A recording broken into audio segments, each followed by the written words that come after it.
Today we're going to be talking to Dale Goodrich, and Dale owns and runs a budget coaching business here in Stafford. And I've got to apologize to Dale.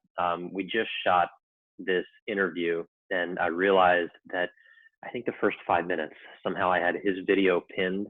And so sometimes you'll be looking at him when I'm talking, and that's my mistake. That was a wrong click with the recording. But I think you guys will really enjoy this. Dale has been doing this a long time, and he's really got some good insights. Dale, how are you? I'm doing well, Michael. How about yourself? I'm doing great. Thank you Good. for being here today. So today we're here to talk about budgeting in crisis. And the interesting thing is that we had this conversation about doing an interview and talking to all of our guys out there just about, the importance of budgeting, how you can prepare yourself, all those sorts of things when you're looking at buying a house. It's a big step. And with all of this craziness that's going on in the world now, the conversation is just totally different, right? It's still just as relevant, but we've kind of decided to shift it a little bit more toward budgeting in crisis and see if we can't maybe give some people some ideas on what they can do during this time. So thanks again for being here. I'm just going to introduce you, tell people a little bit about you, if that's okay. Sure. So Dale introduced Financial Peace University, which I think a lot of you are probably familiar with Dave Ramsey and what he does in his show and his, podcasts and radio show and all that stuff. So Financial Peace University is a course that Dale taught at a local church, Mount Ararat Baptist, for 11, 12 years, I think, Dale? Yep. And then fairly early on in that, I think it was 2010, you started your budget coaching company, which is JDLS, and I'll let you tell people a little bit about that. And you led that Financial Peace University program for those 11 years or so. I guess you've actually been to Dave Ramsey's facility down there in Tennessee to go through the courses and classes and all those sort of certifications down there. And so I say all that just to say that you're someone that's really deep into something that I think a lot of people don't even understand that there's help out there for, right? There's financial planners, but the idea there is you have to have money to give them so that they can do something with it for some time down the road. Can you tell us a little bit about what you do and how you got into it and maybe how it's different from financial planning? Sure. I've been passionate about the topic my whole life. I mean, it's just something that's been very important to, manage well, pay attention to the details, so to speak. And like you said, I brought Financial Peace University, FPU, to Mount Ararat many years ago. And it's a 9-week course that we ran twice a year. We still run it twice a year. I've handed the leadership of the course off to another gentleman, and I help him and provide advice and what have you along the way. But you're right. Financial planners are in the business of rounding out your estate, with investments and insurance and what have you that are all provided by licensed members of the financial services industry.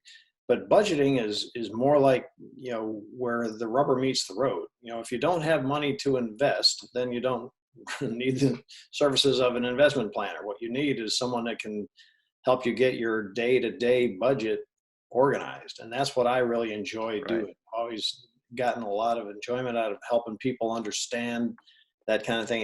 And budgeting is kind of a taboo word, to be honest with you, because it conjures up a kind of an uncomfortable feeling for a lot of people. Sure. And right. Doesn't sound like very much fun, I guess. No, it doesn't. It doesn't sound like a lot of fun.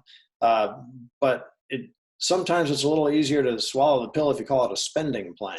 If you figure out, how much money is coming in, how much can I spend, and maintain some acceptable level of lifestyle and comfort and what have you. And it's real important in this business to put it all into perspective and remember your why. Why do you want to get out of debt, for example?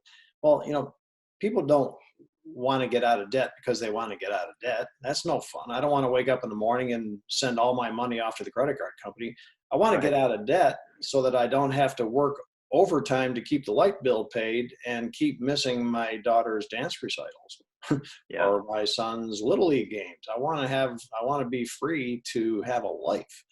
And, rather than being a restrictive thing, like, a budget, kind of conjures up images of being, slapped with wearing financial handcuffs.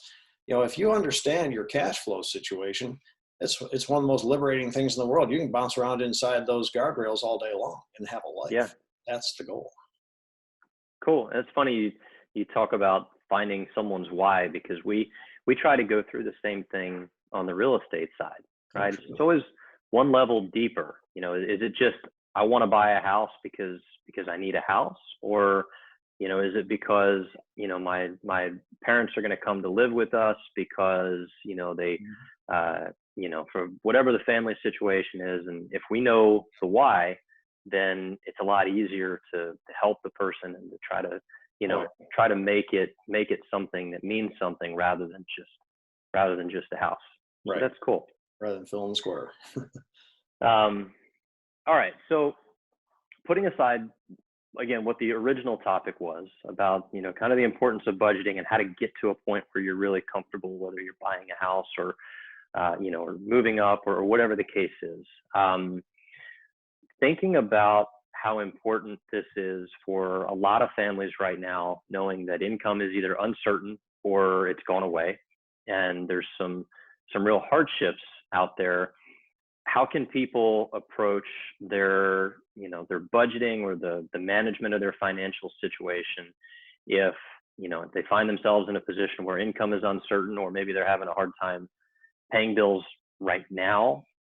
How would you have someone look at a situation like that?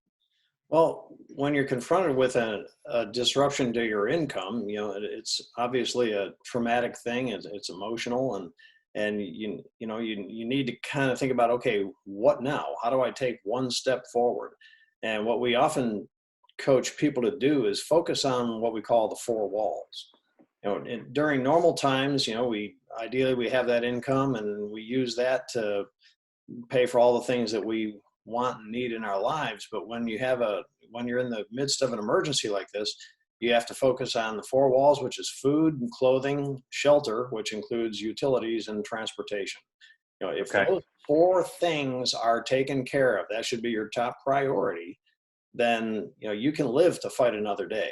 Everything else is going to have to wait. And not to say that it's not going to be traumatic or have any sort of circumstances down the road that you have to deal with, but keep the light bill paid and food in the pantry, and you can live to fight another day.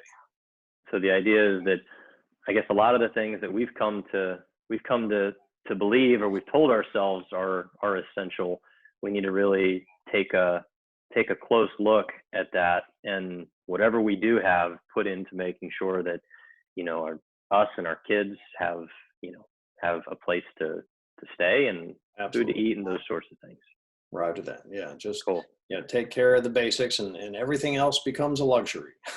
Even Visa and MasterCard, as much as you hate to, okay, guys, well, I want to pay you, but if I pay you, the lights are going to go out, and that's not going to happen to my family. So you're just going to have to get in line. Okay.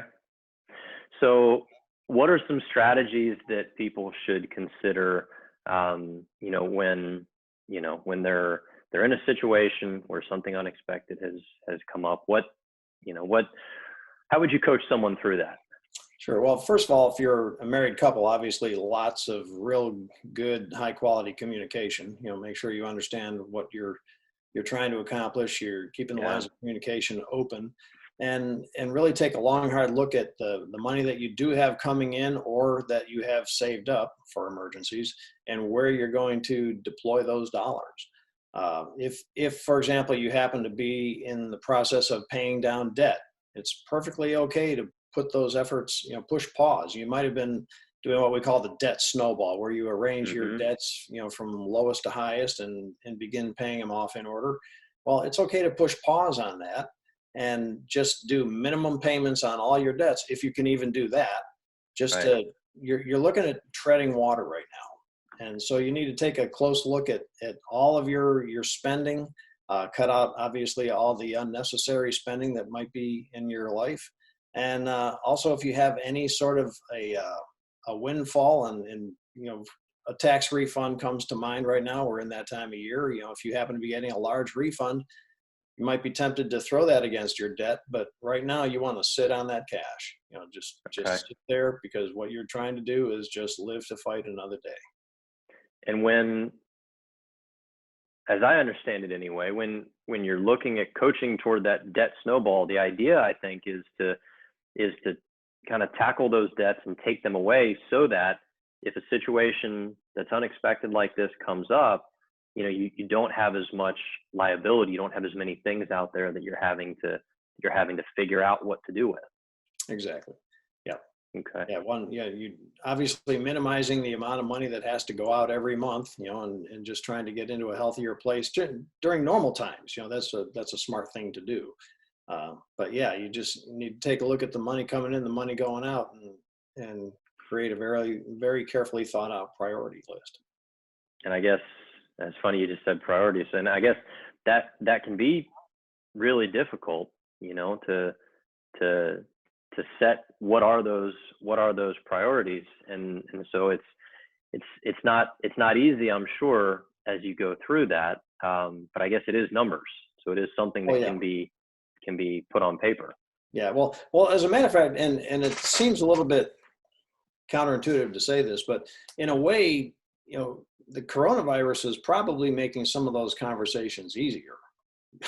Because, okay, honey, we, I just found out I'm going to be taking a 25% pay cut. My company is going to try to, spread the Yeah. existing payroll budget as thin as they can, and I'm taking a pay cut. Okay, well, that's an easy conversation. We just don't have the money to do this, that, or the other thing.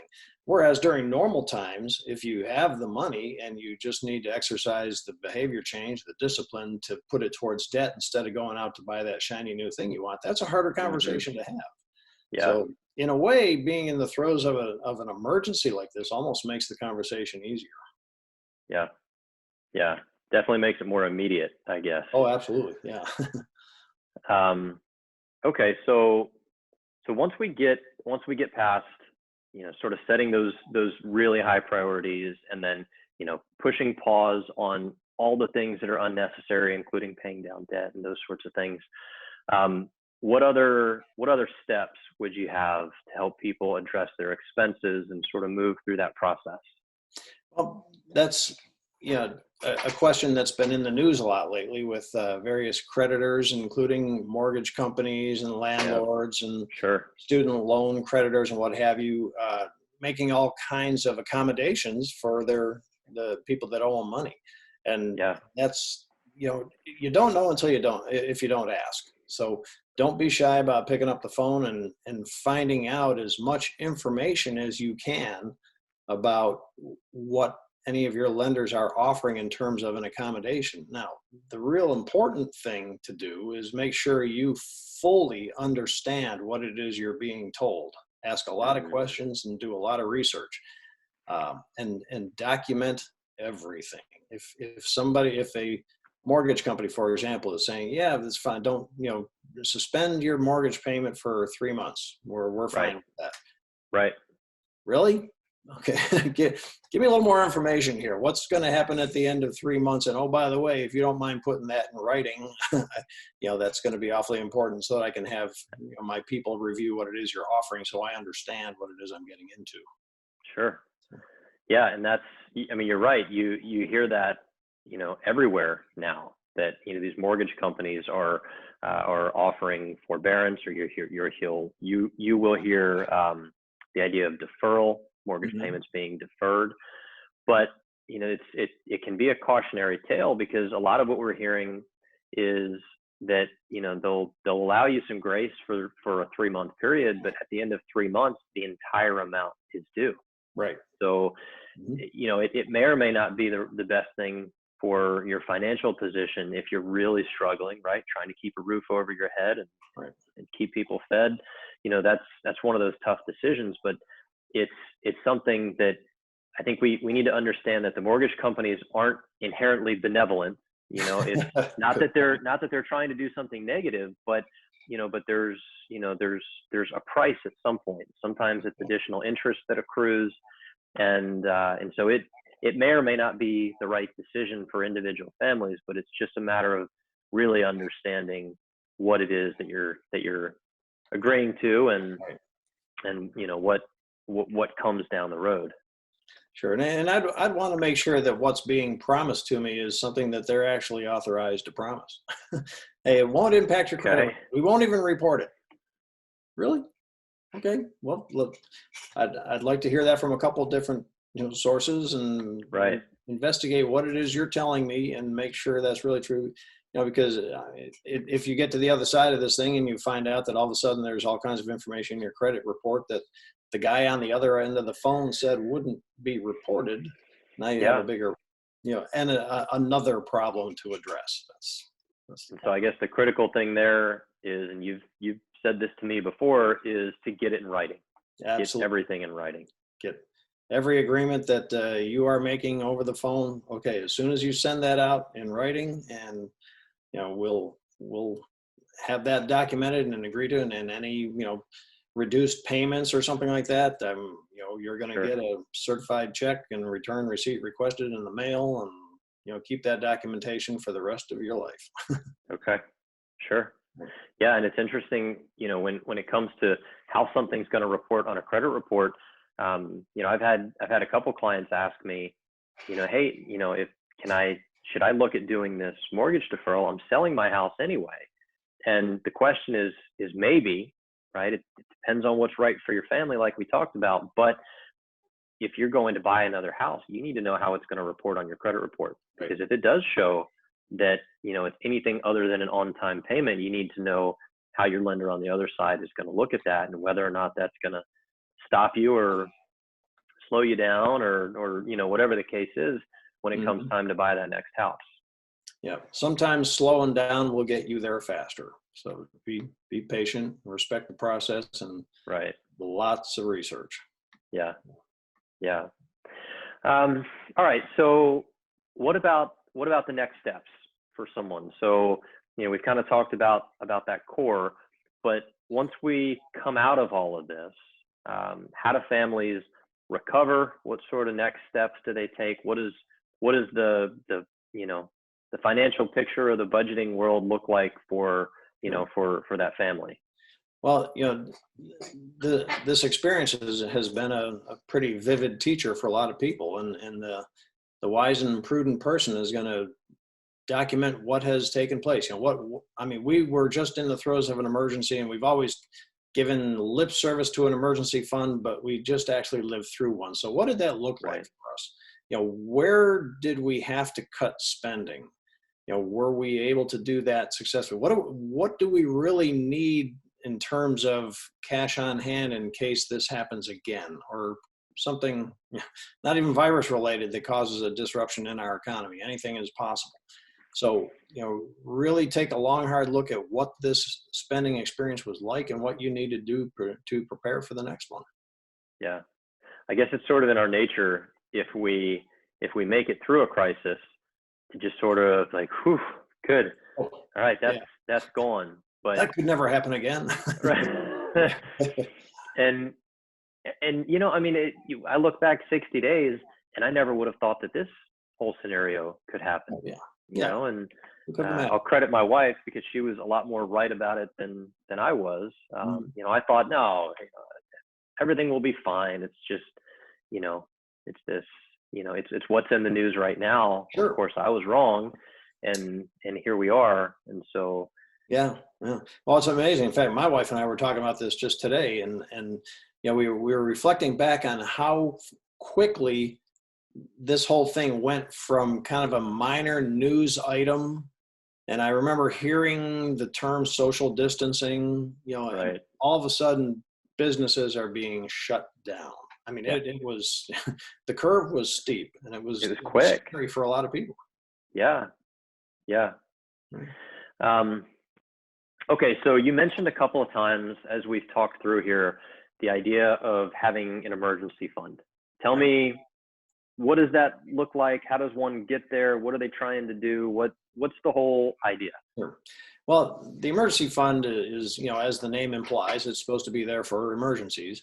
And one of the biggest things that I run into when I coach couples is that, there's some pushback on the notion of parking a large number of dollars in a savings account, because it's not sexy. It doesn't earn a lot of interest, and I want to go off and become Warren Buffett with my money. Why are you telling me I got to park, X thousands of dollars in a bank account?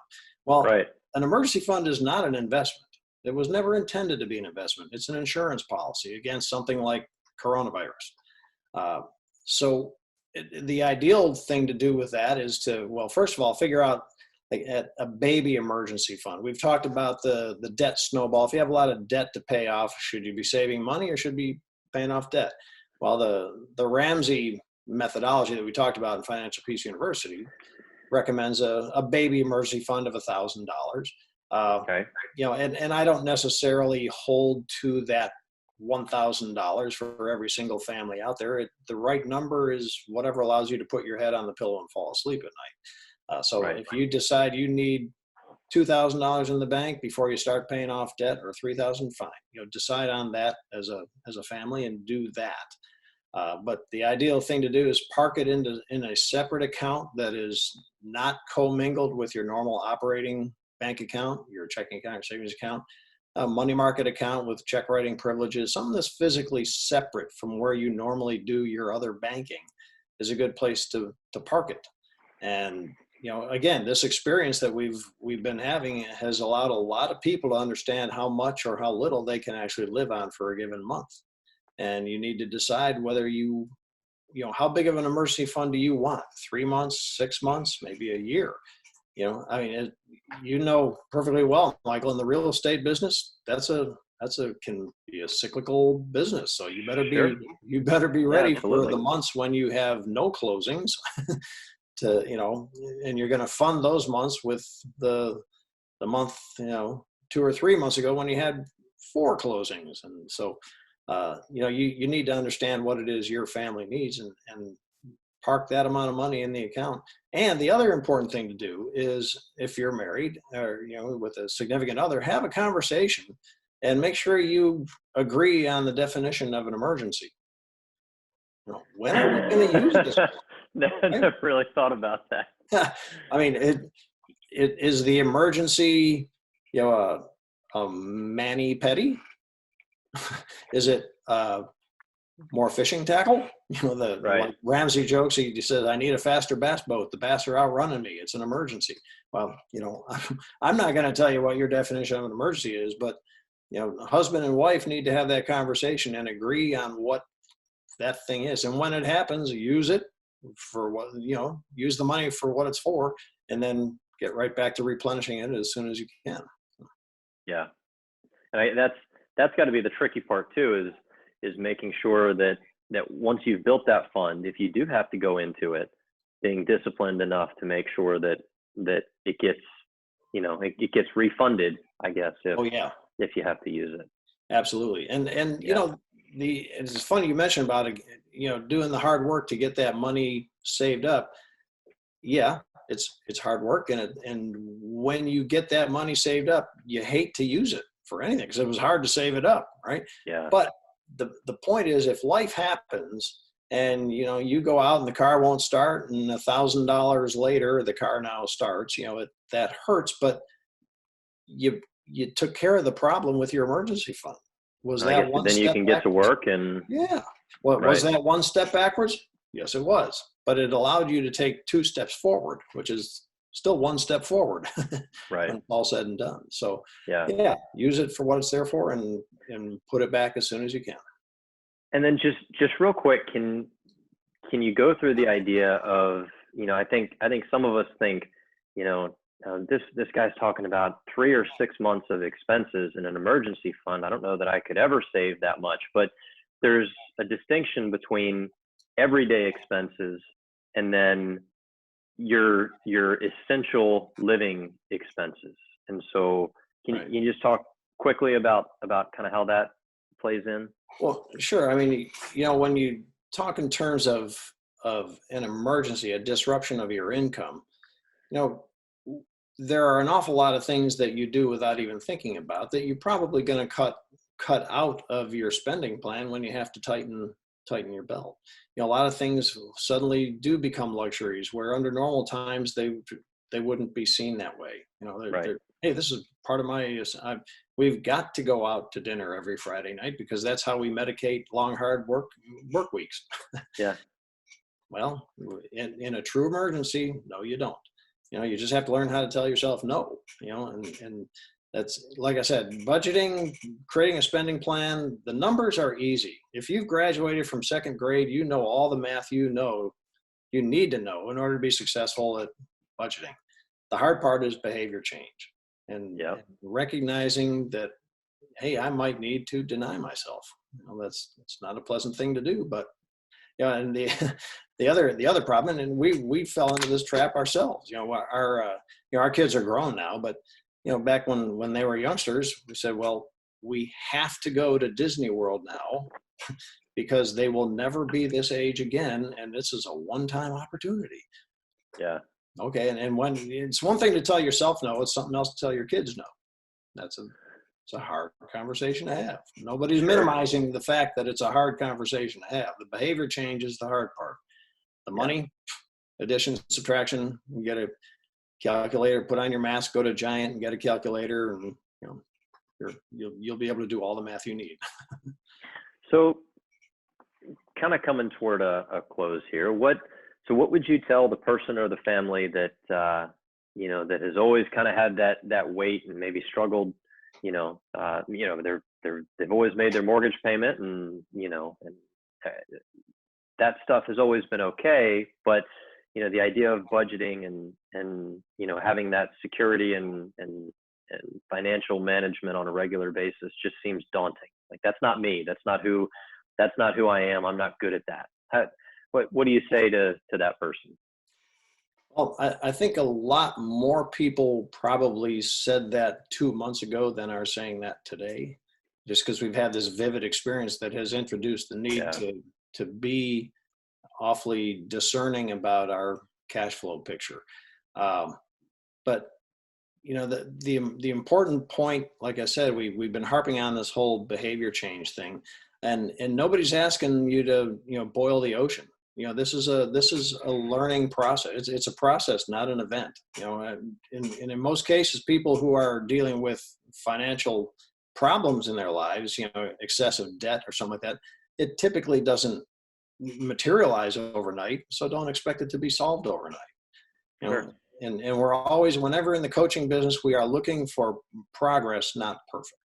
And it's so easy to beat yourself up over the fact that, I made this mistake in my past and now I'm paying for it. Okay, well, think about the windshield in your car versus the rear view mirror. Which one's bigger? Well, the windshield, obviously, and that's the one that we need to be looking at the majority of the time, because if we stare in the rear view mirror, bad things tend to happen. So, learn from your past, but recognize the need to make some changes possibly going forward. That's great. That's good. So any final thoughts? Anything that I didn't ask or we didn't cover, or anything that you can think of? No, I think we hit the waterfront. If you need help, you need coaching, you need advice from somebody, seek it out. Don't be shy about asking for help, because this stuff doesn't come naturally. Our natural inclination is to want more. I want more, sure, and I'll worry about how to pay for it later. Well, you almost have to operate against your created nature in order to be successful with this stuff. It is how we are wired. So don't be afraid to ask for the help. Yeah. Well, hey, I really appreciate you spending a little bit of time with us today. I think there's a lot of people that can benefit from the ideas here and the overall message. And so, So I think it was great. And like I said, the pivot, considering the times, I appreciate you doing that too. And maybe at some point in the future, we'll do another one of these and we'll refocus it. But Yeah, absolutely. but I think this was great, and I can't thank you enough for taking some time out of your afternoon and doing this with me. Well, thank you, Michael. I enjoyed it. Okay. All right. I'll see you soon, Dale. Take care.